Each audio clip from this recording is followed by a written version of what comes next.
Trying to just cool when we doing our thing and shit. You want to be saved, don't save her. I'm trying to see what's going on with my goddamn mama page. I was gaming with Buddha last night, and now I can't play that shit. We're getting mad because these kids got to share school supplies and shit. Like these broke ass bitches just let they broke ass kids come up in this bitch with no supplies and shit. That's not our problem. Child abuse. Lock that bitch up and take the baby. Child abuse. You don't want to be saved, don't save him. She don't want to. She don't want to be kept, don't keep her. Want that rotate one bitch. That's all. Get him glow. Get him glow. She don't want to be saved, don't save her.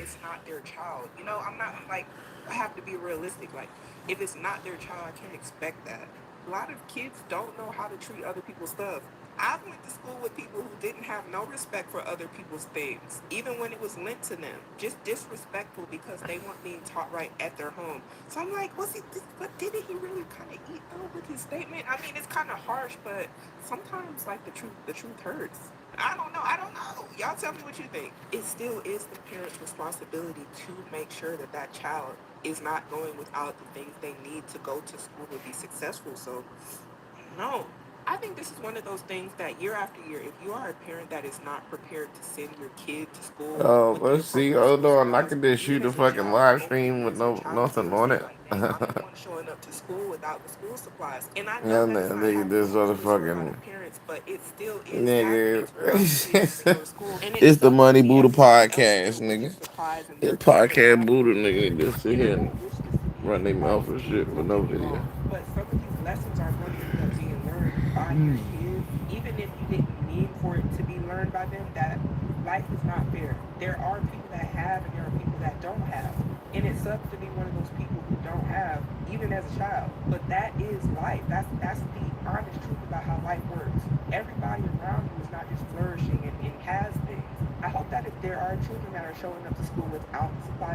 Fucking.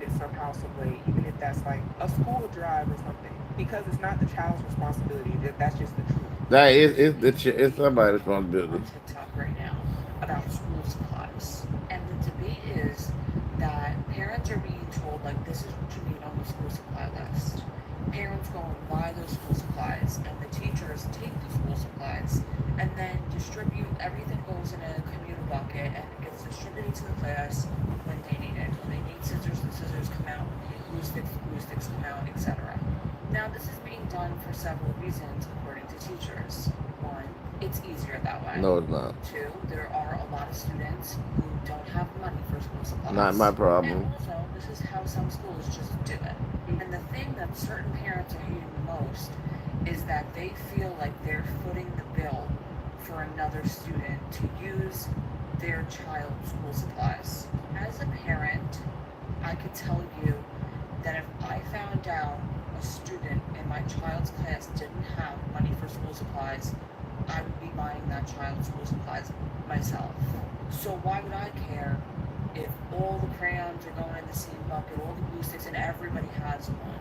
I remember when I was growing up, my parents noticed that my class didn't have a lot of things. I didn't go to school in a very privileged area. My parents were always the parents to help the teachers out, to get the classroom what they needed, because they were just like that. We didn't even have it like that, but they did it anyway. I was always taught, if somebody needs something, you give it to them, because it's just simply like the right thing to do. And it's the right thing to teach your children. No, they don't have to. Nobody has to give anybody anything. But what a nice gesture when you see that somebody needs something else, that you help them with it if you can. And what's interesting about this whole argument where people don't want their kids possibly using rose art crayons when they bought Crayola is that your kid is not missing out on anything by not using the exact glue folder that you bought them or the exact glue stick. Definitely They not. still get to use those things, but just somebody else also gets to use them that wouldn't have normally gotten to use them. Not my And problem. some people might be mad at me for this thought, but I think that it's insanity that Not we my are problem. children. Not my Grudging the problem. fact that our kids go to school with other kids do not have the same opportunities that our kids have, and we want to make sure that we do nothing about that. And Yes. it's not even like these parents don't want to help, they want to actively be harmful. They want to make sure that these students don't have access to these items by fighting teachers tooth and nail on this fact. I have little to no hope left for society, and this just puts it over the edge. I think growing up having to share and do certain things like that, when you get older and maybe even if you become a parent, you become one of those people that is like, okay, I don't mind sharing. Like we can all come together and make something happen. And even the thought of sharing with somebody else that's less fortunate, it probably doesn't bother you. Now, like I said, this is a life lesson that there are going to be people that have and there are going to be people that don't have. But I also do feel like It's shit niggas don't have. It's gonna be niggas that's having it, nigga. having my having my way with the cheese. This shit came from Adam and Eve, nigga. Like This they nigga. barely have it to begin with, and they're trying to give to somebody else's kid. And they're like, I can't afford to give to your kid. I can't even give to my kid. But then you might be that same person that's not even coming up with all the stuff for your kid in the first place, or you just sending your kid to school without supplies. That's Because there fucking. are parents that's going to send their kids there without supplies regardless. I remember seeing people like that when I went to school. They show up and they didn't have none of the stuff on the list. And when you're young, you don't really think about why. Like you know, certain people aren't growing up how you are growing up. There's a lot of diversity in classrooms. You start realizing like how different your lives are from each other's when you're really young. So it can be an eye-opening experience. But I also felt like even when I was younger, I didn't want to see people showing up to class with no notebook, no paper, no pencil. I'm so confused why every year is such an argument about like what school supplies to bring and what school supplies not to bring and about community supplies and all that. I'm giving my point of view from a teacher being in a room where parents bought stuff for everybody and parents didn't. Okay? So the parents who contributed to the whole classroom, their kid had personalized stuff. I don't let anybody touch their kids' personalized stuff. Like one lady, she put names on her kids' notebooks. Those are her notebooks. Okay? Now, the kids who parents say, oh, I'm only buying for my child, they were the first group of kids to run out of supplies and had to go use community supplies. Ooh, that was what I was The saying. people who gave community supplies, they never ran out of supplies. Yep. It's always the ones who parents said, oh no, I'm only buying them stuff who need the most supplies. Yeah. Exactly. The community parent is helping out you. When you being selfish, you don't want to help out other kids. Like I get it, times is hard. Every single year I've spent almost close to 500 on my classroom. Okay? Let's just love each other. It's too much going involved. Now we need to love each other. If you can buy extra pack of pencils, just do that. Y'all turn this into an argument every single year, and I don't understand. It should not be teachers versus parents versus students. Every year, we're all supposed to be on the same team. No, we're not. Like, so confused. It ends up seeming more like it's a reflection of the parent why some of these children act the way they act, like that selfish, like, oh, I'm not gonna do for nobody else type of mentality. Well, cause nigga, that's how the game played. That's how you play the game. What are we talking here? Selfish, but isn't it ironic? What are we that talking like, here? She people don't, say, nigga hey, don't want to the be people saved, who don't extra, save. they're the ones helping out She the don't want ones to. that's Cause being that be the same motherfuckers be disrespecting your kid or fighting with your kid and all this other shit.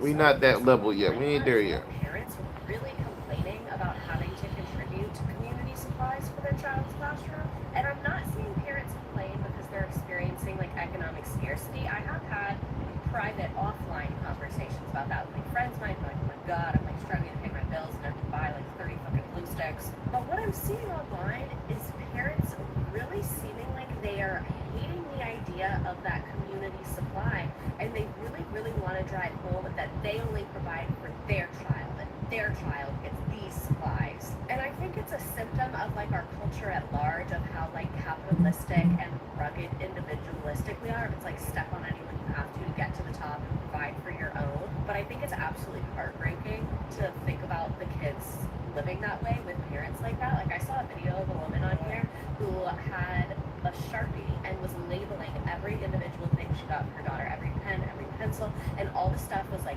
pink, purple, super cute, super matchy. And I'm not even against kids having nice stuff. I mean, if you want to spend like 4 times as much for the pretty one, go for it. But I think part of what makes having the pretty one or the cool one or the superhero one enjoyable for kids is because that item helps them build community, because when they bring it into their classroom to show their peers and share with their peers, they can bond over that character, that color, that design, whatever. And so for you to put that onto your child and it's like, no, this is yours and yours alone, you are robbing them of creating that community. And I think it's so evident that that thought isn't even on these people's radar, because it seems like, and I'm going to hold your hand when I say this, some of you all do not value kindness, sharing, or community within the culture of your household. I think that families and households have their own culture for sure, and I think that a lot So of parents exactly as they should, because it's my kid.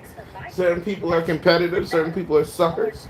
Certain people are winners. Certain people are losers. But I mean, what are we talking here? don't help each other, and you do not teach your children to help people in need, or that we create value when we work together. Because let me tell you, governments come, governments rise, governments fall. All you have is community. And for children to be learning that you're stronger alone than you are with other people is so backwards to me. It is a reflection of how we are in America, like very like, let's be for real. Americans, we can be very selfish, very me, greedy. And I'm saying that as a whole, because I've lived in other countries, we as a whole are like that. And in my opinion, it is a reflection of how a lot of people are brought up to have like this kind of cutthroat mentality, like always just look out for yourself, nobody's going to look out for you type of thing, which I think like that is the truth, because when you get out in this real world, that is the truth. Nobody is going to look out for you.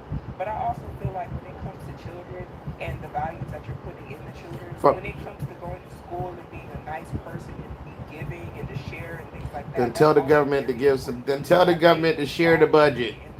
Tell the municipality to share their budget that they give to the police, and let them. Yeah, I mean, cover the bill and buy them crayons. It's hard out here. People will leave you out to dry in the real world. Stamp. When it comes to like a child and like them having notebooks and having, They'll leave you out in the world all through your life. do I think I need to be teaching you a lesson personally about, yeah, you're going to see somebody with this nice pen and you can't afford it, so like bad, like too bad for you. I don't think that's something that if I can help a child or if anybody can help a child in that position, if you're already having to give to the school, I don't think I need to teach you that lesson. There's other lessons that can be taught, like, hey, there are people that are kind. And the people that are being kind in a lot of these situations we're hearing here is the parents that are going out of their way to give more or to give the stuff on the list that the teachers are asking for without any backlash and all the back and forth.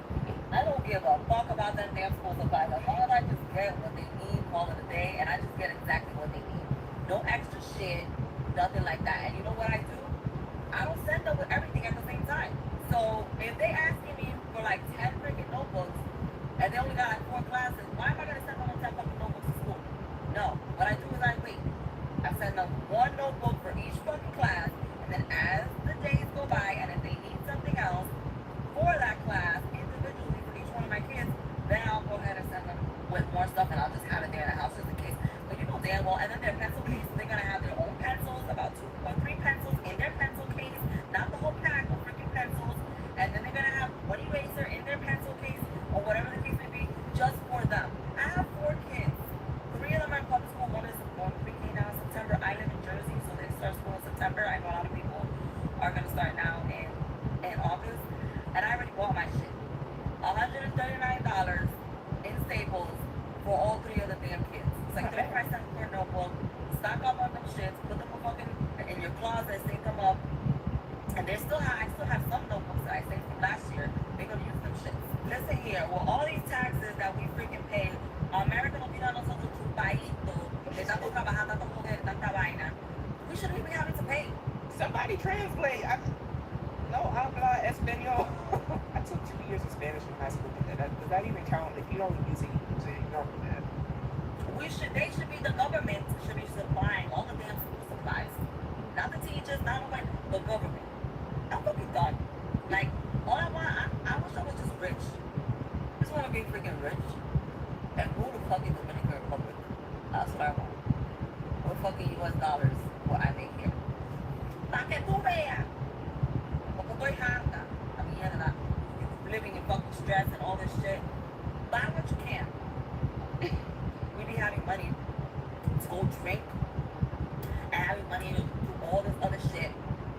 Maybe no excuse to try to buy your at least the necessary for the school supplies, at least what they need for each class, because they even have like in churches and communities where they'll give you free supplies as well, free school supplies. So That's true.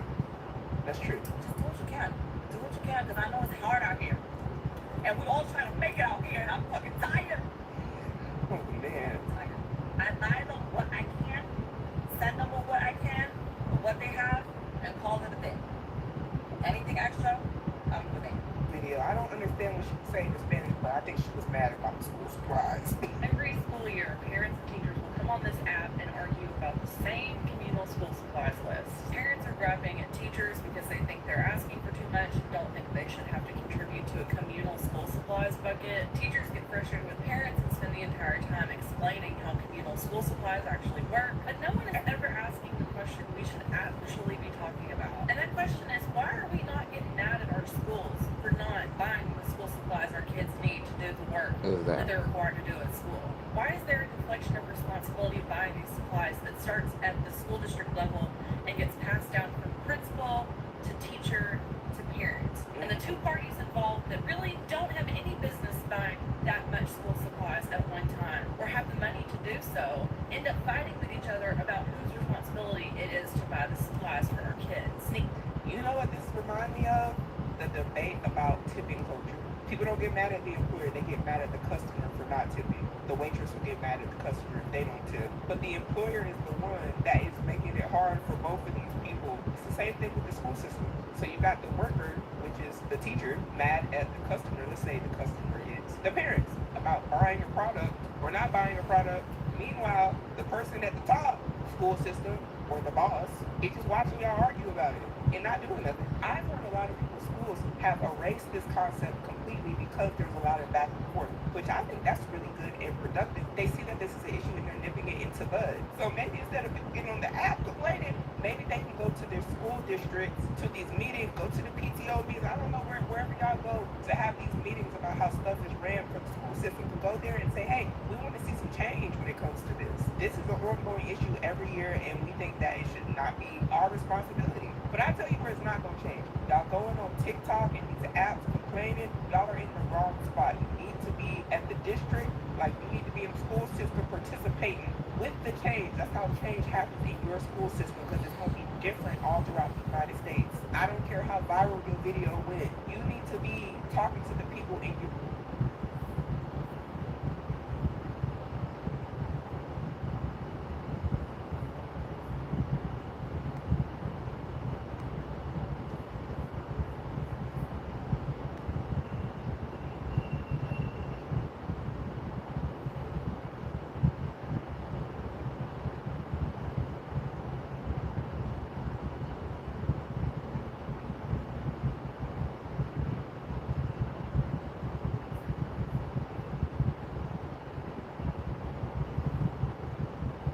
You already got a below average volume right there. That would be closer. They're sitting here looking at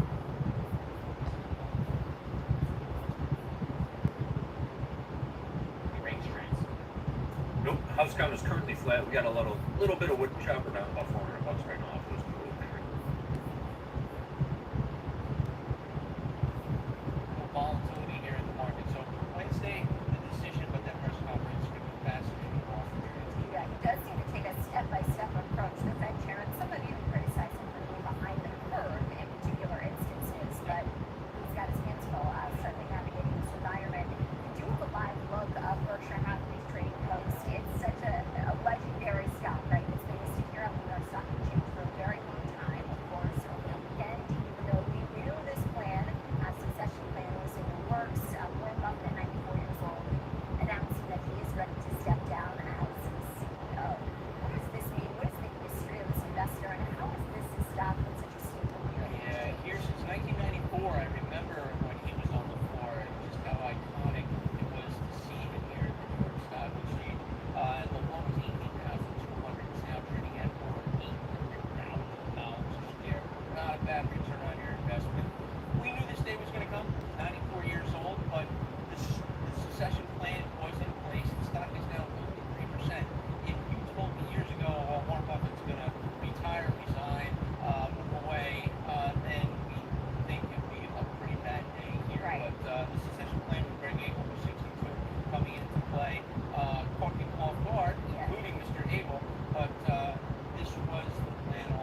All right, y'all. I'm about to get the market.